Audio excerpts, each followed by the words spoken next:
ବୃନ୍ଦାବନ ଠାରୁ ପ୍ରାୟ 12 କିଲୋମିଟର ଦୂରରେ ଅବସ୍ଥିତ ଜେତ୍ ଗ୍ରାମରେ ଦେଖିବାକୁ ମିଳେ ଏକ ଭିନ୍ନ ଏବଂ ଅନ୍ୟତମ ମନ୍ଦିର। ଆଉ ଏହି ମନ୍ଦିରରେ ପୂଜା ପାଏ 5 ଫେଣାଧାରୀ ଏକ ସର୍ପ, ଯାହାକୁ ସ୍ଥାନୀୟ ଲୋକମାନେ କାଳିଆ ନାଗ ବୋଲି କହିଥାନ୍ତି।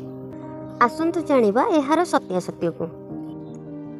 ପୁରାଣର ମାନ୍ୟତା ଅନୁସାରେ ପ୍ରଥମେ କାଳିଆ ନାଗ ରମଣ ଦ୍ୱୀପରେ ରହୁଥିଲା, କିନ୍ତୁ ଗରୁଡ଼ଙ୍କ ସହିତ ତାଙ୍କର ଶତ୍ରୁତା ଯୋଗୁଁ ସେ ଯମୁନା ନଦୀରେ ଆସି ରହିବାକୁ ଲାଗିଲେ।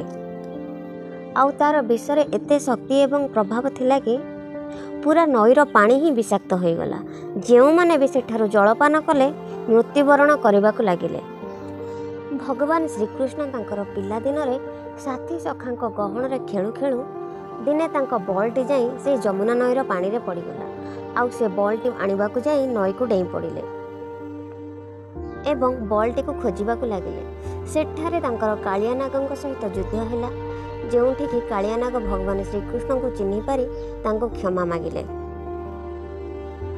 ଆଉ ଭଗବାନ ଶ୍ରୀକୃଷ୍ଣ ମଧ୍ୟ ତାଙ୍କୁ କ୍ଷମା କରି ଯମୁନା ନଦୀ ଛାଡ଼ି ଚାଲିଯିବାକୁ ଆଦେଶ ଦେଲେ, କାହିଁକିନା ତାର ବିଷରେ ସମସ୍ତ ଗ୍ରାମବାସୀମାନେ ଦୁଃଖ କଷ୍ଟ ଭୋଗୁଥିଲେ ଏବଂ ପ୍ରାଣ ହରାଉଥିଲେ।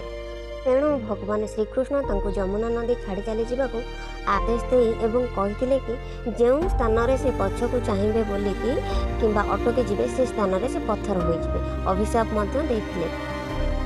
ସେଠାରୁ କାଳିଆ ନାଗ ଭଗବାନ ଶ୍ରୀକୃଷ୍ଣଙ୍କର ଆଦେଶ ପାଇକି କିଛି ବାଟ ଆଗକୁ ଚାଲିଗଲା ଏବଂ ମନେ ମନେ ଚାଲାକ ହୋଇକି କିଛି ବାଟ ଆଗକୁ ଯାଇ ରହିଗଲେ ଏବଂ ପଛକୁ ବୁଲିକି ଚାହୁଁଥିଲେ, ଯେଉଁଠିକି ସେ ପଥରର ମୂର୍ତ୍ତି ବନିଗଲେ। ଯେଉଁ ସ୍ଥାନରେ ସେ ପଥରର ମୂର୍ତ୍ତି ହୋଇଯାଇଛନ୍ତି ତାହା ଏବେ ଜେତ୍ ଗ୍ରାମ ନାମରେ ପରିଚିତ।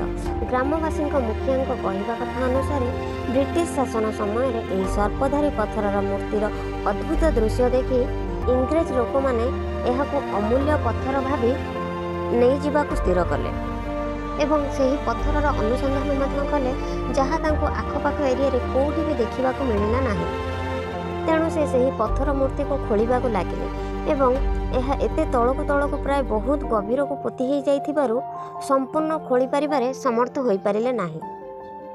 ତେଣୁ ରାଗରେ ପଥର ଉପରକୁ ଗୁଳି ମାରିଲେ, ଯେଉଁ ଗୁଳିର ଚିହ୍ନ ଆଜି ମଧ୍ୟ ଦେଖିବାକୁ ମିଳେ। ବର୍ତ୍ତମାନ ଏଠାରେ ଯେଉଁ ମନ୍ଦିର ଦେଖିବାକୁ ମିଳୁଛି, ଏହାକୁ ପ୍ରତିଷ୍ଠା କରିଛନ୍ତି ବ୍ରଜ ଫାଉଣ୍ଡେସନ ଏବଂ ଲୋକମାନେ ବିଭିନ୍ନ ମାନସିକ କରି ଏହି ମନ୍ଦିରକୁ ଆସନ୍ତି ଏବଂ କାଳିଆ ନାଗଙ୍କୁ ପୂଜା କରନ୍ତି।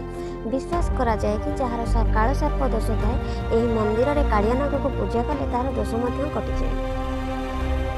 ଯଦି ଆମେ ଏହାକୁ ଜିଓଗ୍ରାଫି ସହିତ କନେକ୍ଟ କରିବା, ତ ପ୍ରାଚୀନ ସମୟରେ ଯମୁନା ନଦୀର ବେଡ୍ ଏହି କ୍ଷେତ୍ରରେ ବହୁଥିଲା, କିନ୍ତୁ ପରବର୍ତ୍ତୀ ସମୟରେ ନଦୀ ଯେମିତି ରାସ୍ତା ବଦଳାଏ, ସେହି ହିସାବରେ ଧୀରେ ଧୀରେ ପାଣିର ସ୍ତରଟା ଏଠୁ ହଟିଯାଇଛି ଏବଂ ଏହି ସ୍ଥାନରୁ ନଦୀ ତାର ଦିଗ ବଦଳାଇ ଯାଇଛି। କିନ୍ତୁ ଏବେ ବି ସେଠିକାର ଲୋକ କହିବେ କି ଏଇଟା ପୂର୍ବରେ ଏଇ ଜାଗାରେ ହିଁ ଯମୁନା ନଦୀ ବହୁଥିଲା। Thank you.